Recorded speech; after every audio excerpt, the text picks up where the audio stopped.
Hello! Ni hao! Kumusta? Your maestro is present today.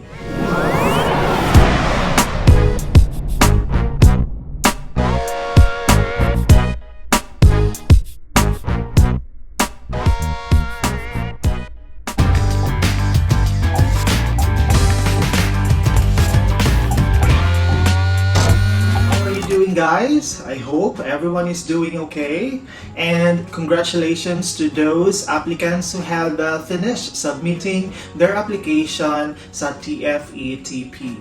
And for today's vlog, I'll be sharing some updates from TFETP, and also I'll be answering some questions posted by Miss Katrina Nakar sa Filipino teachers in Taiwan. So there are 5 questions. So these are the questions asked by our fellow teachers in the Philippines. They sent a private message to Miss Katrina Nakar. So I'll be trying to answer these frequently asked questions based on my experiences here in Taiwan. Okay, so let's start with the updates from the TFETP. So the first update here, since a lot of you, are confused about the teaching license, so the TFETP posted some announcements on their website. So you can visit their website for you to read and see the updates from them.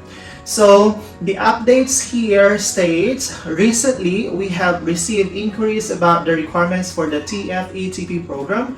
Here are some notices for our applicants. So number 1, we welcome applicants from around the world. Please visit the eligibility page to check if you fulfill other requirements. So as I have said before, Filipinos are eligible, and then we are qualified to teach here in Taiwan as long as you have your teaching license from PRC if you are planning to teach as FET or Foreign English Teacher here in Taiwan.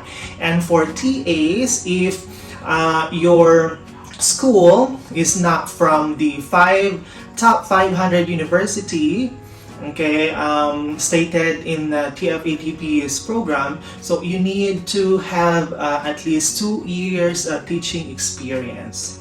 And then the second one, applicants aiming at the English teacher position must be teaching license holders. We only accept state-issued teaching licenses. TESOL, TEFL, and CELTA certificates are not substituting for teaching licenses. So I have also answered this question before, and as I have said before, so those certificates such as TESOL, TEFL, and CELTA are not state-issued teaching licenses. So in our part as Filipinos, so we have to get our PRC license and then teaching certificate. Those two need to be certified true copy by the PRC, and after that, so you can get those 2 documents apostilled in DFA, and the last part is you need to authenticate those documents in TECO.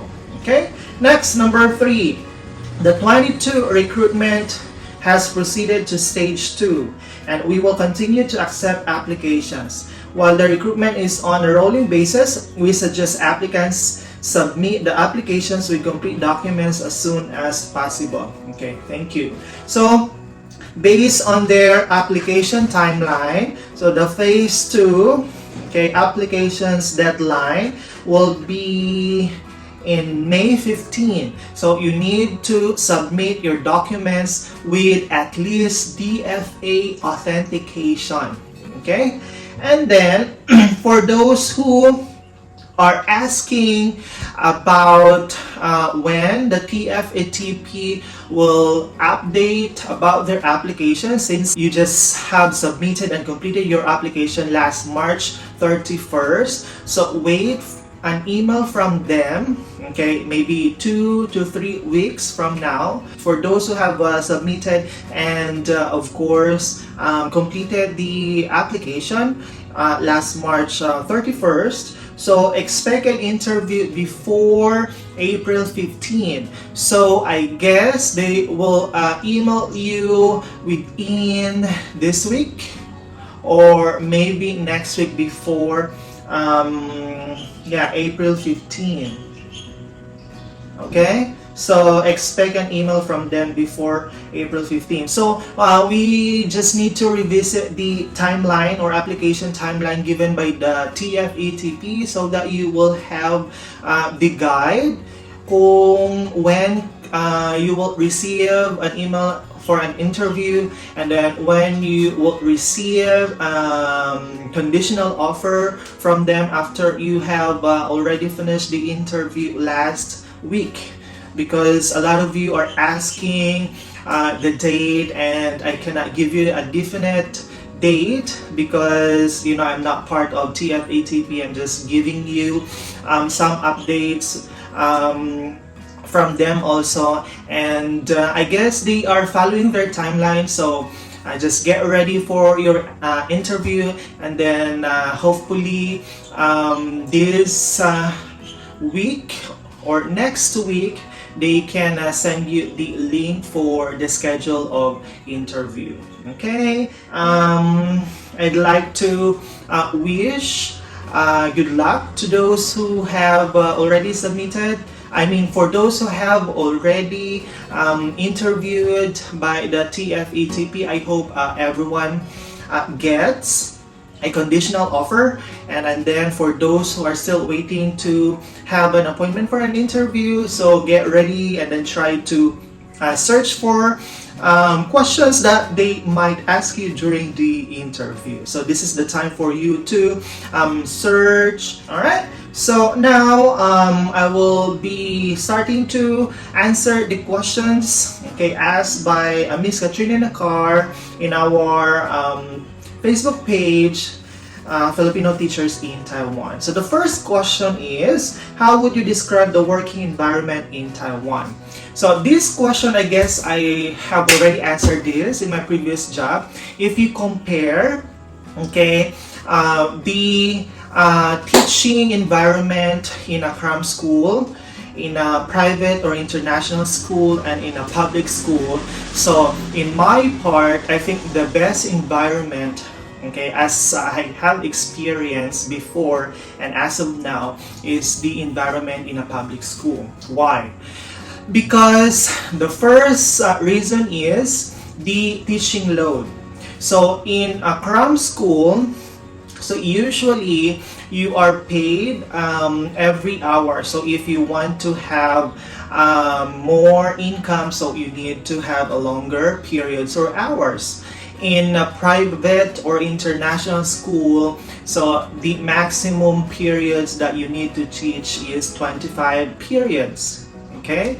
And then, or 22 to 25 periods. Unlike in a public school, say we only need to teach 20 periods. So it seems like we have a lot of time to prepare for our lessons, unlike with my previous schools. So I don't have enough time to prepare, and usually I do the preparation when I get home since I don't have time to do it at school. But in a public school, so we always, or I have always the time to do, okay, the preparation before I teach my lesson. In terms of the environment that surrounds us, okay, the people, and then the people, your colleagues. So I guess I could say the best environment is still in a public school, because in my previous school, which is the private international school, so there are a lot of foreign teachers. So most of the time they discriminate Filipinos like us, because we are not native English speakers, I feel not valued, okay, and not respected by the others, because they usually give special treatment for those teachers from native English countries. So, and that's my stand. But in a public school, since there will be only you as a foreign teacher, so in my case, there are only 2 foreign teachers, so Joe and I. So I don't feel discriminated, or I don't feel the discrimination at all, because my colleagues, my co-teaching teachers, the principal and director, they see me and consider me as a foreign teacher regardless I am from the Philippines or. Second question. What is it like working with local or Taiwanese teachers, other foreign teachers? Alright, so it depends actually. So during my time when I was working in a cram school, so usually if your boss is a Taiwanese, okay, so they will give you more jobs or loads to teach, but the pay is still the same. During the time, if a teacher will take a leave, and then most of the time they will ask me to do the substitute teaching without additional pay. And then during the time also, there is one day, and I guess it was every Wednesday, I have classes from 1 o'clock to 6:30 without any rest. And then the other foreign teachers, they have their break during the time. So I guess we cannot complain, because we are afraid that we might lose our job, and then we might go back to the Philippines right away. So currently in my school, the Taiwanese or local teachers are kind and approachable, especially my co-teaching teachers. So we usually talk. Okay, actually communication is just the key or important part of working with the local teachers. So if you have any suggestions about your teaching and about what you want to do inside the classroom, so tell them. They are very understanding, and if you have a disagreement, so all you need to do is to meet halfway. So you can ask them, okay, what they want to include inside the classroom, what kind of management they want to do inside the classroom. Then you can incorporate your ideas so that you won't be clashed. I mean, the disagreement will be meant, because if you are not in good terms with your co-teaching teachers, so there will always be like a awkward feeling, or you will feel awkward every time you do your classes. So local teachers or Taiwanese teachers are usually kind, they are very open-minded. So all you need to do is to tell them what you want, okay, and be straightforward. The third one, what tips or advice would you give to newcomers? How can they better adjust to work or life in Taiwan? First advice I can give for newcomers, so you need to be observant, okay? So just observe the people around you. So by observing, you may notice some important details, some habits that they usually do all the time. And then if you will find it out, so you can also follow those habitual things that they do, or those habits that they do inside the classroom or inside the school. All right? And then don't hesitate to ask questions, because they are always willing to help. Okay, so don't be shy, especially if you are if you have a lot of experiences in the Philippines, so it doesn't mean you know everything about teaching. Remember, the ways or the methods or strategies that we use in the Philippines are different from the pedagogies they use here in Taiwan. So there are things or methods that are not applicable here in Taiwan. So that is what you need to observe and ask questions. The third one, so you need to be hardworking. So you have to show them that even though we Filipinos are not English native speakers, we are qualified, okay, to do or to teach here in Taiwan. So you have to show them that Filipinos are great teachers. We can teach, okay, and then we know what we are doing, and we are more qualified than those teachers from native English native countries. So we have to do our best. We need to be creative. Fourth question: how do you deal with culture shock and homesickness? I guess for me to deal the culture shock here in Taiwan, so you need to study Taiwan's culture and then try to learn them, and of course you have to respect whatever culture they have here. So if you do that, I guess you learn to act like a local or a Taiwanese. Actually have a good culture here.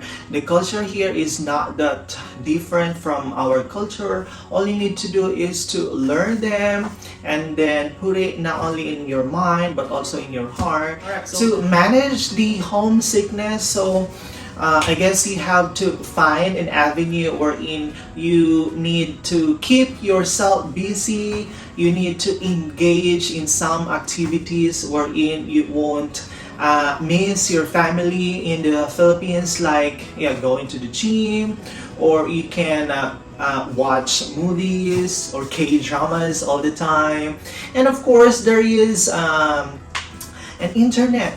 There are different platforms wherein you can contact, you can call your families in the Philippines, you can use your social media accounts. So actually, OFWs are very lucky nowadays because we have the technology to communicate, to reach our families in the Philippines unlike before. So culture shock and homesickness, you don't have to worry about it. So you can deal and manage those two when you get here. So all you need to do is to be tough. Okay, just remember, don't let the homesickness eat you. So you have to find an avenue where you don't feel homesick. So you can make friends, you can go out with your local Taiwanese teachers or colleagues, or you can meet your Filipino friends here in Taiwan if you have. If you don't, then if you know any Filipino teachers here, so you can ask them to meet them, and then you can have fun. Next, any do's and don'ts worth sharing. For do's. So since we are talking about teaching here in Taiwan, so just remember this one. So always greet everyone inside the school. All your colleagues, even though you don't know their names, you don't know them personally, so just greet them by nodding or bowing slightly, or just tell them good morning, good afternoon, or say hi or hello, because Filipinos are very approachable, right? We are very friendly, so you need to show those qualities we have to them, because they like that. Because they will not say hi or hello to you if you will not say it first, if you will not greet them first. You have to initiate it, because as I have noticed, Taiwanese people are also shy. So if you can do that, so as much as possible, try to be friendly by greeting them when you meet your colleagues or other local Taiwanese teachers. So for me, for don'ts, as much as possible, don't say no, okay, to your superiors. okay? Because if you can do, okay, the task that they give you, or they assign to you, so just say yes. It's some kind of you have to build a good rapport to them. If you cannot do it, still don't say no. Try to negotiate. Okay, try to negotiate the things that you can do and the things that you can do. So you can tell them, I cannot do this because, or you state your reasons. So always negotiate with your bosses or with your superiors as much as possible. Do not say no, okay, for the tasks that they give you. For example, you say no, so they will have a bad impression about you that, oh, you are just new to this school and then you cannot do this kind of thing. Communication is the best way to solve anything. So if you cannot do that task, then state your grounds. I mean, state your reasons. And then you can suggest the task that you can do so that your director or principal won't have any bad impressions about you. So that's just for me. So as much as possible, do whatever task they ask you as long as you can do it and as long as it is part of your job and within the job description written in your contract. Those are the things that I have experienced here in Taiwan, and I hope my advice will help you and then give you some information about the teaching life here in Taiwan. And if you like this video, don't forget to like, and of course, if you haven't subscribed to my YouTube channel, please do subscribe. And for you to be updated and to be notified every time I post a new video, so click the notification button below. Alright, thank you so much. See you on my next vlog. Have a nice day. Bye bye.